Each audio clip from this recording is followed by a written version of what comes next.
I want you to picture something for a second. Like, really picture a traditional wedding. Okay. You know exactly what the room looks like, right? You can probably smell the expensive floral arrangements. Oh, absolutely. The lilies, the roses. Right, right. And you've got the gleaming gold rings sitting on, a tiny velvet pillow somewhere. And the freshly signed legal papers. Yes, probably embossed, sitting on some mahogany table. You've got the polished aisle, the perfectly tailored clothes, the expensive shoes. The audience waiting in total reverent silence. Exactly. Yeah. You have all these very loud, very visible, culturally sanctioned symbols of permanence. Okay. But I want to pose a disruptive question to you as we start today. Lay it on me.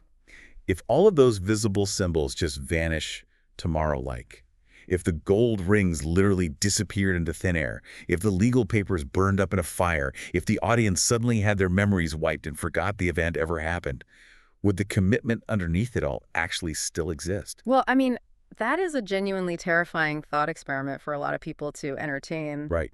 It really is. Because we are, at our core, inherently visual creatures. We like our social contracts to be, visible. We want the receipts. Exactly. Yeah. We like to be able to point to a heavy gold band on a finger and say, well, there it is. That object is the undeniable proof of my relationship. Yeah, we use the object to broadcast security to the world. And, honestly, sometimes to ourselves. For sure. But when you take the object away, when you strip the physical proof from the equation, what are you actually left standing on? That's the big question. Right. Are you left with a living, breathing promise, or are you just left with empty air that the ring used to occupy? And that tension, that exact space, is where we're living today in this deep dive. We are exploring a text called The Ancient, yes, Integrity Beyond the Ring. It's such a fascinating piece of source material. It really is. It functions as part poetry, part philosophical manifesto, and, part psychological teardown. Yeah, teardown is the perfect word for it. It violently, yet I think incredibly beautifully, dismantles almost every conventional trope of marriage you can think of. It really takes a sledgehammer to the polished aisle and the velvet pillows, doesn't it? It does, just completely smashes them to uncover a much deeper, much more demanding definition of what true commitment actually requires of human beings. Now, I think we should establish the core premise of this text right away, just so we don't misunderstand the author's intent. Right, good call. Because the text does not reject marriage. It doesn't reject tradition or the concept of ceremony. It's not anti-romance at all. Not at all. Rather, it draws a really severe boundary. It demands that the invisible bond, what the text calls the knot, must already be fully alive. Fully alive, fully tested. Yes, fully tested and breathing on its own before the visible symbol, the ring, can mean anything at all. So it's saying the underlying argument is that a symbol can celebrate a promise, but a symbol possesses absolutely no power to create one. Precisely. So the symbol is a mirror, not an engine. Ooh, I like that analogy. Yeah, like it just reflects what is already there. Yeah. If the engine is dead, putting a shiny mirror in front of it doesn't make the car move. Right, you're just looking at a reflection of a broken car. Exactly. And that takes us to the very first line of the source text, which dissects the opening declaration of this vow. The text begins with a single, highly intentional word. Just one word. Yep. If, the line is, if I ever give my floater, forever. Not when, but if. Which is such a powerful distinction. To me, that completely alters the temperature of the room. It just rejects the idea that marriage is an inevitability. Let's really look at the psychology behind that word, because society often treats long-term commitment like an escalator. Oh, an escalator. Right, so you get on it in your 20s or 30s, and you just assume the mechanical stairs will automatically carry you to the top floor. Which is forever. Right. You stand there, you follow the cultural script, and you just wait to arrive. But inserting the word if means you are deliberately stepping off the escalator. You are choosing to walk every single stair yourself. Yes. You are acknowledging that forever is not a default setting for a human life. I feel like it protects the seriousness of the vow. Because if forever is just something you're expected to do, like if it's just the next box to check on a societal to-do list, then offering it to someone doesn't actually mean much. No, it just means you're following instructions. Exactly. But if she says, if I ever give my forever, she is establishing a baseline of autonomy. Her identity doesn't begin the moment someone else claims her at an altar. Right. She is already a whole functioning ecosystem. Yes, she isn't sitting in a waiting room hoping a ring will finally make her legitimate. And that autonomy is so vital to the text's philosophy. The author explicitly states that forever is not owed. That's a heavy statement. Think about the weight of that, right? You cannot demand forever as a baseline proof of devotion. You cannot extract it from somebody. Like through societal pressure. Right, or through the expectations of their parents, through the fear of aging alone, or even just through tradition. Because if a promise is extracted through pressure, it's not a promise. Oh. It's a ransom. That is a perfect way to put it. When the speaker says if, she is ensuring that when she does finally offer forever, it is a conscious, uncoerced decision. It's a decision that this specific singular bond is actually worth the immense gravitational weight of the word. And that gravitational weight explains the text's immediate, severe warning about gold. Oh, yes. Let's get into the gold. The very next line in the piece is, "It won't begin with gold." Which is striking, because gold is the universal standard for these ceremonies across so many cultures. Precisely because of its metallurgy, you know? It is highly durable. Yeah, it survives weather, oxidation, constant touch. It doesn't tarnish, but the text draws this razor-sharp line between physical endurance and emotional endurance. Right, because the text recognizes a terrifying human reality, which is that an object can easily outlive the truth it was supposed to represent. Completely. The gold can sit there looking absolutely flawless, shining on a finger, while the relationship underneath it is entirely hollow. Or even actively destructive. Right. The physical endurance of the metal gives this false illusion of emotional endurance. I want to pause on that for a second, because the phrase, "a ring can outlive trust," is just incredibly haunting to me. It's a gut punch. It really is. You can be sitting at a dinner table, technically married, the paper legally valid in a filing cabinet, the gold shining on your hand, and yet feel completely, fundamentally abandoned by the person sitting across from you. Because the object is doing all the heavy lifting for a dead relationship. Yeah, and this is why I don't think the text is insulting the ring itself. No, not at all. It's protecting the promise from being replaced by the ring. Right. Symbols become incredibly dangerous when we outsource our emotional labor to them. We ask a piece of jewelry to carry feelings, responsibilities, and reassurances that we are failing to provide through our actual behavior. So true. The text proposes this diagnostic test for the couple, basically asking, can your promise exist without being displayed? Right. If you delete the social media posts, if you skip the public anniversary dinners, if you take off the shiny objects, Does the commitment survive in the quiet, unobserved spaces? and if the promise only exists because an object is constantly announcing it to the world, well, the text says the promise isn't strong enough to survive the real world. Exactly. So instead of gold, the text demands behavioral proofs. It literally lists the actual currencies of commitment. It says the true symbol is how two people speak to each other when they are angry. Yeah, it's whether they listen when listening is deeply uncomfortable. It's whether an apology actually transforms into changed behavior. Let's unpack the mechanics of that a bit, particularly that concept of listening when it is uncomfortable. Because that is so hard to do. It is. When your partner is telling you something you do not want to hear, perhaps pointing out a flaw in your behavior or expressing a pain that you inadvertently caused, the human nervous system's natural biological response is defensiveness. Oh, totally. It's a straight-up fight-or-flight response. Right. Your heart rate elevates, adrenaline spikes, and you want to either shut down the conversation or attack back. You want to defend your ego. You want to explain why you didn't mean to hurt them, which somehow, in our heads, makes their hurt invalid. Precisely. But the text argues that true commitment is the ability to override that biological impulse. Just sit there in it. Yes, the commitment is the choice to sit in that highly uncomfortable, adrenaline-soaked moment, lower your defenses, and actually hear the pain of the person across from you without making it about yourself. Wow. And that invisible act of emotional regulation is infinitely more valuable than a piece of gold. Absolutely. And it all culminates in the text's ultimate metric for trust, which is that an apology must be changed behavior.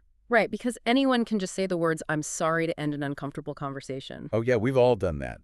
But an apology without behavioral change is just manipulation. It's hitting the snooze button on the conflict. Exactly. The text places an absolute, non-negotiable demand on the reality of the daily interaction. The intention and the trust must be forged in the mundane reality of the relationship long before anyone is allowed to put on a tuxedo. But, you know, if we strip away the gold and we strip away the public broadcasting of the relationship, people naturally start to panic. Sure, they're like, what are we left with? Right. They ask, well, what are we actually standing on? What does this look like when we formalize it? And the text answers that directly. But it places the couple in an environment that is entirely unexpected. It's very unexpected. It takes the physical environment of a traditional vow and just strips away every luxury.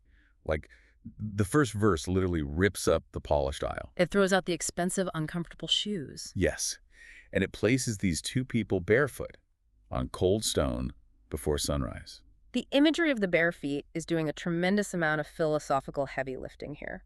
Break that down for us because it's such a specific visual. Well, we have to look at what shoes represent in a formal setting. Shoes, especially formal shoes, are status symbols. Oh, interesting. They dictate height, they dictate class, they separate the human body from the dirt of the earth. When the text demands bare feet, it is enforcing a profound structural equality.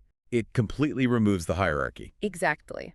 When there are no heels elevating one person, when there is no elaborate formal costume, you remove all artificial status. Neither person is the ruler. Right. Neither person is the owner, the authority, or the superior half of the relationship. They touch the exact same ground, and they feel the exact same temperature. The power dynamic is completely leveled out. Completely. Let's talk about that temperature, actually, because the ground they are standing on is cold stone. Yes. The author deliberately refuses to romanticize this moment. Like, they could have written about warm, sunlit sand on a tropical beach. Or a soft grassy meadow. Exactly. But no, it's cold stone before the sun even comes up. Because stone lasts, but it is fundamentally cold. The text is forcing an acknowledgement that commitment must survive when passion is not at its highest temperature. That makes a lot of sense. It is easy to promise forever when you are standing on a sunlit beach on vacation. Right, when everything is perfect and easy. But it is much harder to maintain that promise when life feels cold, when the relationship feels uncertain, when circumstances are wildly inconvenient, or, when you are both just chronically exhausted by life. You are making this promise at the threshold between darkness and light, fully aware that you cannot promise a static future. You can't promise that bodies won't age, or that bank accounts won't empty. Or that mental health won't fluctuate. Yeah. The vow is not, I will stay exactly the person I am right now, because that is biologically and psychologically impossible. Right. It's setting yourself up for failure. The honest vow is, I will commit to continuing to meet you and learn you through all the changes that are coming, which honestly brings in the metaphor of the oak roots, which I found deeply affecting. The twisting oak roots beneath the stone, it's a brilliant juxtaposition against the visible ceremony. Let's really break down the anatomy of an oak tree to understand why the author uses it. Okay, let's do it. So the visible part of the tree, the massive trunk, the spreading canopy, the green leaves, that represents the public-facing relationship. That is what everybody sees and applauds. Right, that's the coordinated outfits, the shared mortgage, the smiling family photos on Instagram.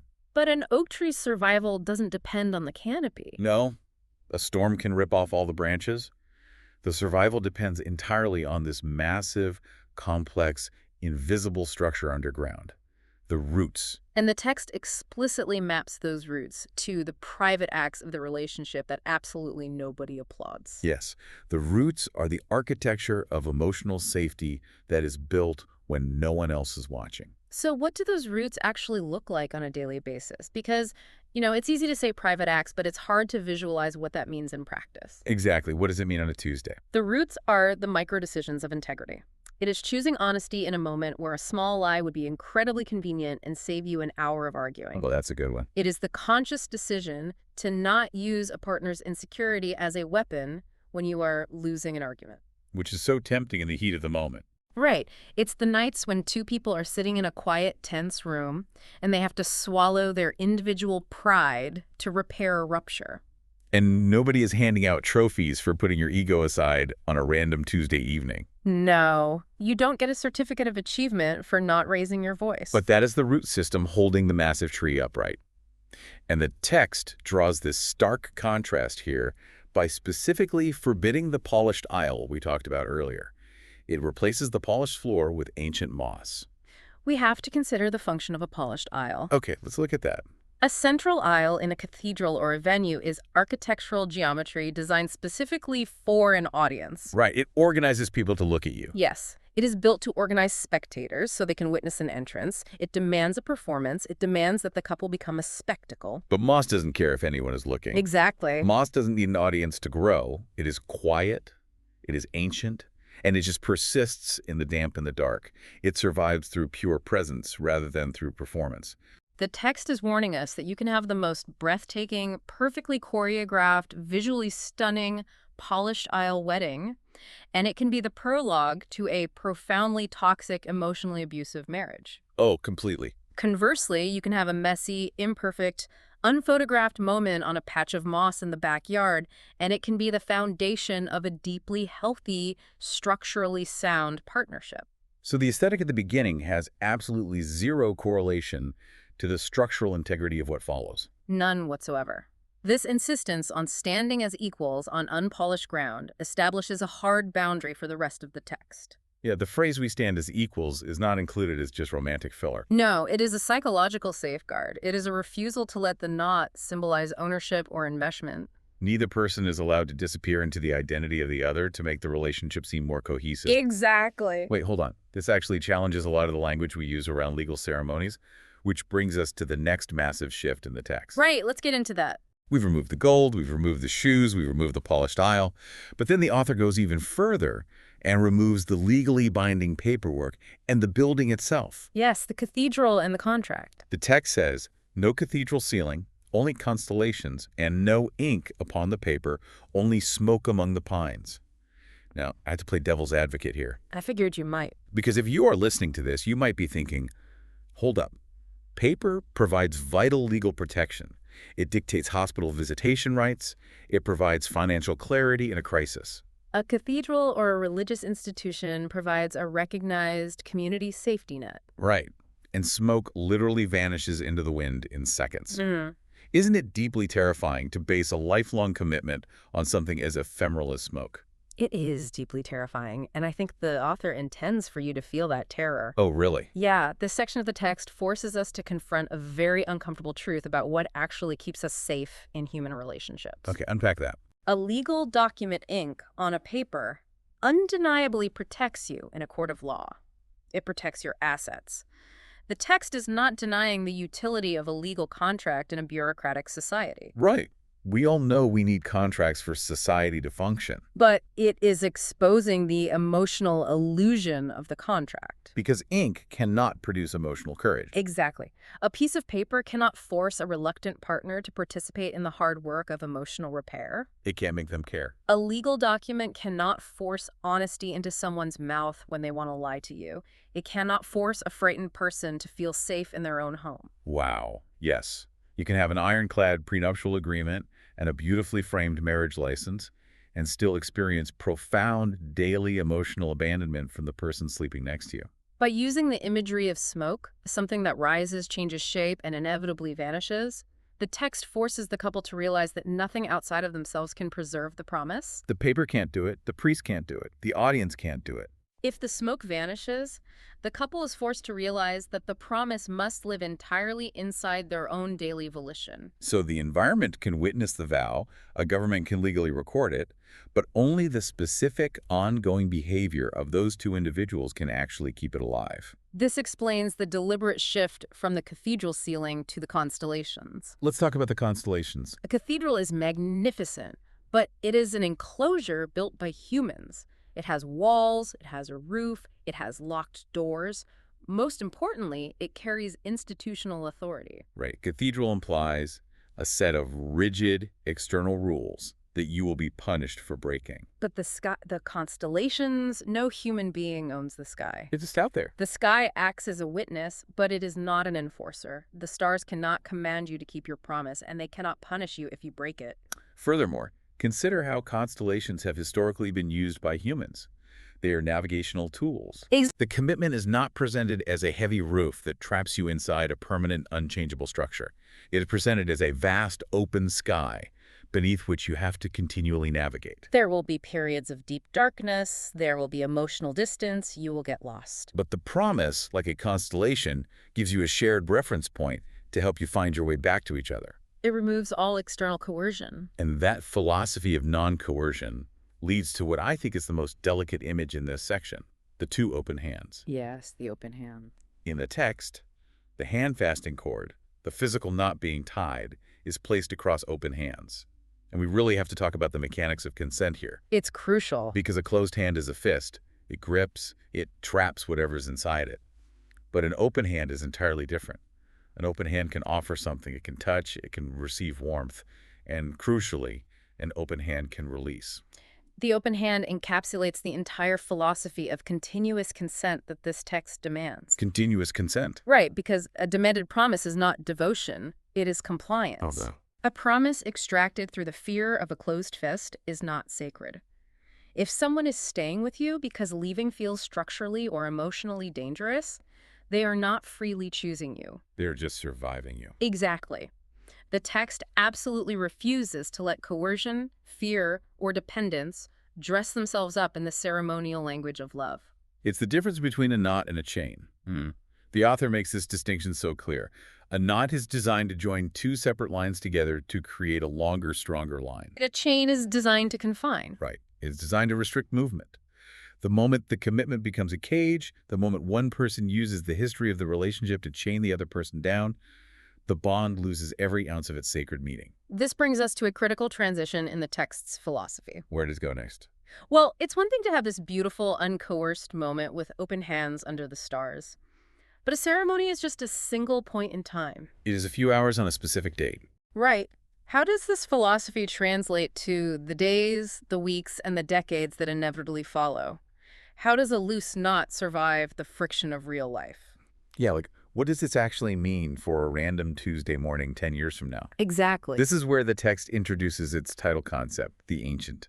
Yes, the core idea. It is the realization that a relationship cannot survive on the momentum of a single I do spoken at an altar when you were 25 years old.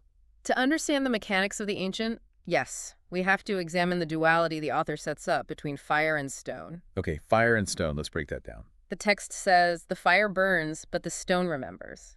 Let's look at fire first. Okay. Fire represents the wedding day, or the beginning of the relationship. It is the immediate, overwhelming, consuming intensity of the promise. Right, it is passion, it is chemical desire. It is the incredible psychological heat of looking at another human being and saying, out of everyone on earth, I choose you. But chemically and physically, fire cannot stay a blazing inferno indefinitely. It consumes its fuel. Right? Lowers. It becomes embers. And if your entire understanding of love is built solely on the expectation of continuous roaring fire, you are going to panic the moment the relationship naturally cools down into a more stable state. You'll think the love is dead when really it's just changing phases. Which is why the stone is so essential to the survival of the bond. Yes. The stone is the morning after. The stone is the long memory and the steadfast conduct that carries the promise when the music stops playing, the adrenaline fades, and all the guests have gone home. Because passion makes the promise feel enormous and effortless in the moment. But memory and daily conduct must carry the weight of that promise when the moment becomes incredibly ordinary. So the fire is the initial declaration, and the stone is the daily translation of that declaration into behavior. And that continuous translation into behavior is the ancient. Yes. It is not one singular I do. It is literally thousands of microscopic answers that come after the ceremony. Thousands of them. Let's really visualize this for a second. The ancient yes is waking up and saying yes to patience when your partner is telling a story you've heard 10 times and you really want to snap at them to hurry up. We've all been there. Right. It is saying yes to speaking a difficult truth about your finances, even when your voice is shaking and you fear their reaction. It is saying yes to sharing the mental load of the household. Oh, the mental load. Right, anticipating what needs to be done instead of waiting to be assigned chores like an employee in your own home. Yes. It requires active, conscious participation. And the text is careful to draw a boundary here, right? Absolutely. The ancient yes is not a synonym for automatic agreement or submission. Right. It does not mean surrendering your boundaries. It does not mean tolerating mistreatment, disrespect, or chronic neglect just to keep the peace or honor a vow. It means continuing to actively participate in a bond that remains worthy of your participation. It's an ancient concept because human beings have had to make this daily, silent decision to stay and build long before modern governments ever existed to issue marriage licenses. And crucially, it requires you to remain a whole person while doing it. The author uses this striking metaphor to describe the couple. Two whole souls braided in starlight. It's beautiful imagery. I want to stop and look at this because popular culture feeds us this relentless, damaging narrative of enmeshment. Oh, constantly. We have this pervasive cliché that two halves make a whole. The idea that you wander the earth incomplete until you find your missing piece. The text completely rejects the premise that you are an unfinished object. The metaphor of a braid is the perfect counter-narrative to the two halves cliché. Think about how a braid is constructed. It is made from distinct, separate strands. They weave together, they touch, they cross over, they bear weight together. And together they create a pattern that is vastly stronger and more intricate than any single strand could be in isolation. But the strands never dissolve into a single, indistinguishable mass. Exactly. They do not lose their individual structural integrity. If one strand disintegrates, the entire braid falls apart. This is a profound statement against emotional erasure. In a healthy relationship, you do not lose your individual voice, your unique interests, your separate friendships, or your personal boundaries. It is union without erasure. Closeness without disappearance.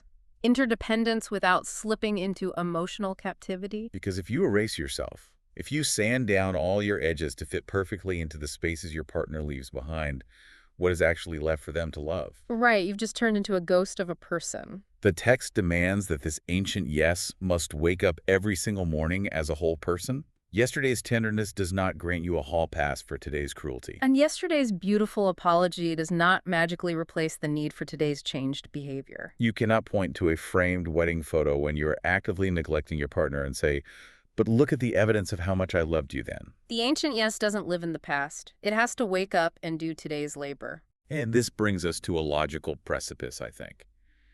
To truly possess the agency, to say yes every single morning, you must logically and structurally retain the ability to say no. Which brings us to what might be the most uncompromising, controversial, and psychologically challenging part of this entire text. I have to admit, when I first read this next stanza, I pushed back on it hard. It's definitely jarring. The text drops these shocking lines right in the middle of what is supposed to be a vow. It says, "I could leave, you could too."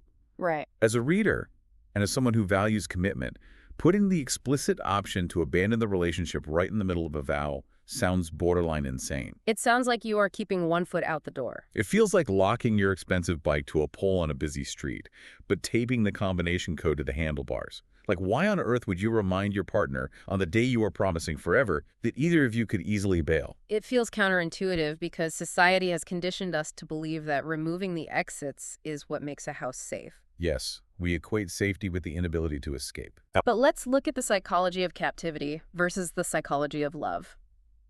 If leaving a relationship is made practically or emotionally impossible, whether that is through literal physical chains, severe financial dependence, threats of ruin, religious fear, or relentless emotional manipulation, then the act of staying becomes completely emotionally ambiguous. Let's expand on that. When you say ambiguous, you mean the motivation for staying is suddenly a mystery. Precisely. If your partner literally cannot leave without facing total destruction, how do you ever truly know why they are sitting across from you at the dinner table? Are they staying because they deeply love you, respect you, and choose your company? Oh. Or are they staying because they are terrified of the consequences of leaving? Because they are trapped. Because their self-esteem has been so eroded that they believe they cannot survive without you. That is an incredibly dark realization. If the cage is locked, you can't brag to the world that the bird loves you so much it hasn't flown away. The loyalty is an illusion created by the bars of the cage. The author argues that acknowledging freedom doesn't weaken the commitment. It is the only thing that makes the commitment honest.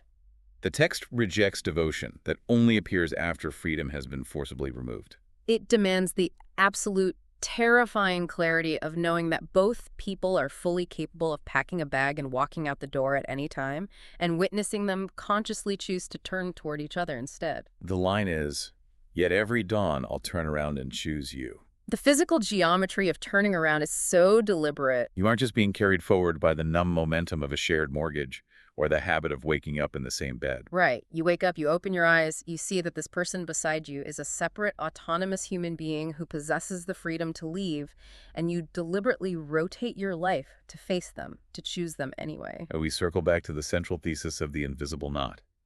A signature on a marriage license cannot make a frightened, alienated heart stay. Emotional safety is not something that can be legislated or mandated by an institution. No, it is an ecosystem created incrementally, day by day.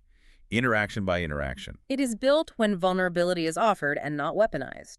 It's created when you expose a deep shame or fear to your partner, and they do not file it away to use as ammunition in an argument 6 months later. Now, I want to make sure we don't misinterpret this because talking about the freedom to leave could easily sound like the text is advocating for a disposable culture. Oh, right. Like the kind of mindset where the moment you have a disagreement over the electric bill or the moment the romantic spark dims, you just abandon ship because, well, I'm free to leave. That is a crucial distinction, and the text draws a thick line between freedom and flippancy. Okay, good. The author explicitly states that real structural commitment requires immense, sometimes agonizing patience. It requires the courage to confront the ugliest, most unhealed parts of yourself that a long-term relationship will inevitably drag to the surface. It requires remaining present and engaged during periods of intense emotional discomfort.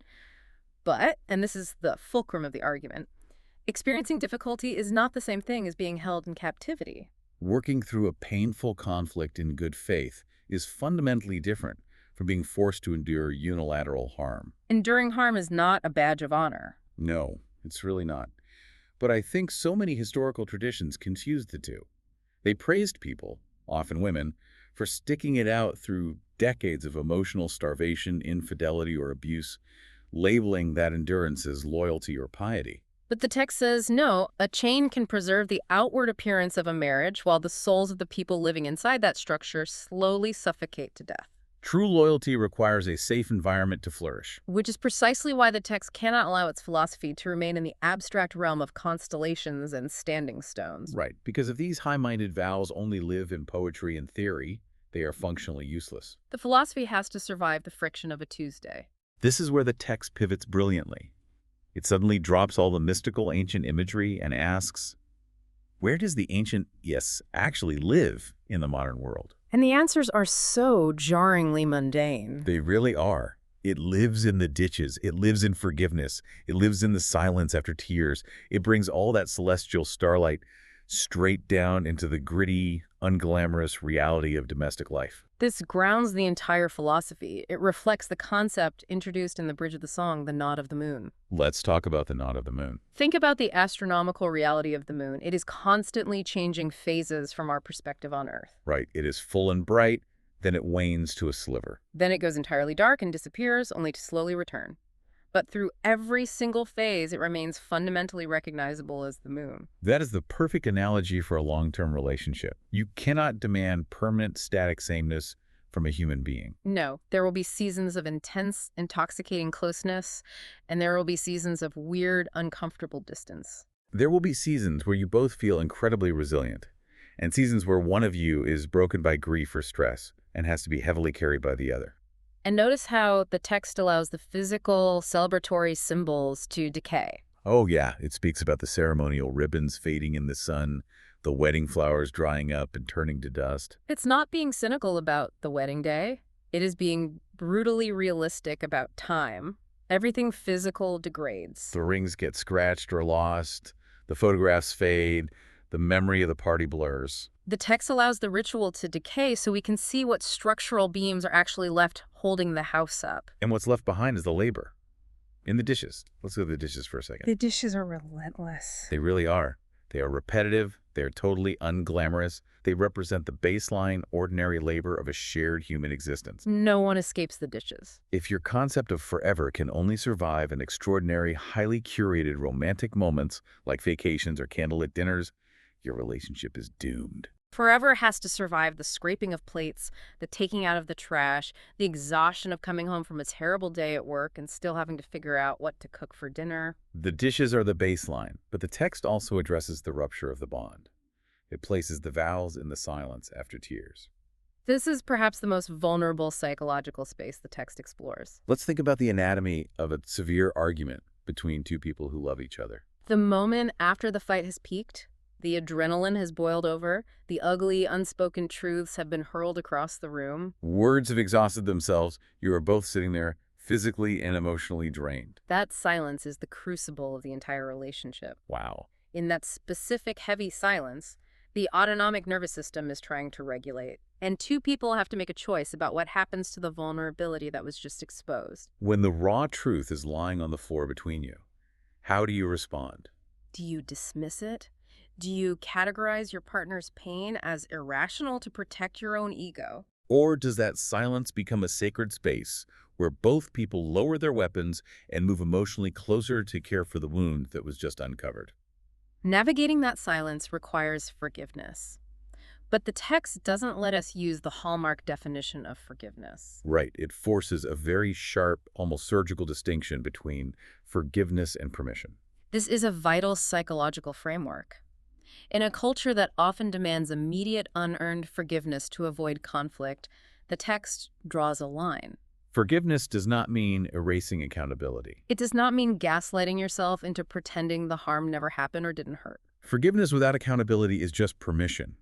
It is essentially giving your partner a license to continue hurting you because they know there are no consequences. Exactly. On the flip side of that, accountability without compassion is just punishment. If you demand that your partner acknowledge what they did wrong, but you refuse to ever let them heal from it, you aren't seeking repair, you are seeking revenge. You are holding them hostage to their mistake. So, forgiveness without accountability is permission. Accountability without compassion is punishment. How does a couple actually walk that tightrope in real life? It requires the hardest labor the text demands, which is the middle path of true repair. The harm must be explicitly named without minimizing it. And the responsibility must be fully and cleanly accepted by the person who caused the harm, without defensive caveats like, "I'm sorry you felt that way." Oh, that phrase is the worst. But then, compassion must enter the room. The injured partner must allow the space for the apology to take root. And ultimately, it is the sustained, changed behavior over time that rebuilds the bridge of trust. Which means that marriage, or any deep commitment, is fundamentally a verb. It is not a noun. No, it is not a static status you achieve, lock in a safe, and put on a shelf to gather dust. Every single morning, the vow has to be generated from scratch. The text concludes with the dual choice. I still choose this. I still choose you. And we must recognize that those are two vastly different choices. Exactly. I choose you is honoring the core identity of the person sleeping next to you. But I choose, this is an acknowledgement of the shared architecture of your lives. This is the mortgage. This is the complicated dynamic with the in-laws. This is the division of chores, the shared history, the financial stress, the future plans. You are waking up and continually choosing to weave your individual strand into the massive, complex braid of the shared life. Because if the promise is truly a living thing, that means it must act like a living thing. It must be active. It must be responsive to its environment. It must be capable of adapting to change. And most importantly, it must be continually fed by daily caloric behavior, not starved and expected to survive purely on the memory of a ceremony that happened 2 decades ago. We have dug through so much philosophical and psychological soil today. Let's try to synthesize the absolute core of this for you as you're listening. It's a lot to take in. It is. If we have to distill the fundamental takeaway from the ancient sleigh, yes, it is this profound shift in perspective. Commitment is not merely something you wear, it is something you live. The symbol, whether that is the gold ring, the signed legal paper, or the memory of the audience, must always serve as a reflection of the promise. It must never, ever be asked to substitute for it. The most unshakable commitment is not proven by constructing a cage that makes departure impossible. It is proven when two autonomous, completely free people repeatedly arrive at the same crossroads day after day and continuously choose to walk the same path together without requiring either one of them to disappear, shrink, or erase their own identity in the process. So, to you, listening to this right now, whether you are driving to work, walking the dog, or ironically standing at the sink doing the dishes, I want to invite you to audit your own bonds. And this doesn't just apply to romantic marriages. Not at all. This philosophy applies to your platonic friendships, your business partnerships, and your family dynamics. Look at the structures holding your relationships together. Are you relying on chains to keep people near you? Are you relying on a sense of obligation, shared history, induced guilt, or the sheer terror of being alone to maintain the bond? Or are you relying on the daily, active, behavioral labor of the ancient yes? And that reflection leaves us with one final, deeply provocative thought to mull over as we conclude. It's an idea that builds logically on this entire philosophy, but turns the lens entirely inward. Oh, this is fascinating. If the ancient yes requires us to wake up every single day, look at our partner, and consciously choose them again through our actions, well, what happens when we apply that exact same rigorous logic to ourselves? Oh, I see where this is going. Applying the vow to the self. Precisely. If a healthy union requires two whole souls, if we are the individual strands that make up the strength of the braid, does the individual strand not require an ancient yes to itself first? Wow. Before you can ever offer a truly open hand to someone else, a hand that is offering love rather than grasping out of desperation, fear, or a need to be saved, do you not first have to make a daily, relentless commitment to remain whole, honest, and unerased in your own life? Can you actually authentically choose to love someone else if you have slowly forgotten how to choose yourself? It's a staggering question. That is a staggering question to sit with. You cannot bring a hollow, disintegrating strand to a braid Mhm. and expect the structure to hold weight when the storm comes. You have to tend to your own root system first. So as you transition back into the reality of your day, take a moment to look around at the visible symbols in your own lives. The rings on your fingers, the photos on your desk, the polished surfaces of your routines. And ask yourself what behavioral truth is actually sustaining them underneath. Thank you for joining us on this deep dive. We will leave you here to check the invisible roots of your own commitments.